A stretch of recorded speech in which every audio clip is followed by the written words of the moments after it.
প্রিয় ভাই বোনেরা, কিছু কিছু মানুষ বা কোনো কোনো গোষ্ঠী ইদানিং বলতে শুনেছি, বা বিভিন্ন জায়গায় কেউ কেউ সোশ্যাল মিডিয়ায় বলে যে অমুককে দেখলাম, তমুককে দেখলাম, তমুককে দেখলাম, এবার অমুককে দেখুন। যাদের কথা বলে অমুককে দেখুন, প্রিয় সহকর্মীবৃন্দ, তাদেরকে তো দেশের মানুষ 1971 সালেই দেখেছে। যে 1971 সালে তারা তাদের নিজেদের স্বার্থ রক্ষার্থে কিভাবে লক্ষ লক্ষ মানুষকে হত্যা করেছে, ঠিক যেভাবে পতিত স্বৈরাচার পালিয়ে যাওয়ার আগে হাজারো হাজারো মানুষকে হত্যা করেছিল ক্ষমতা ধরে রাখার জন্য।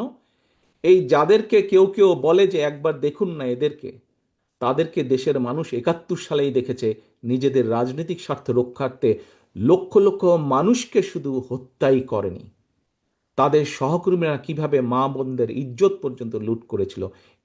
এই কথাটি আমাদেরকে মনে রাখতে হবে।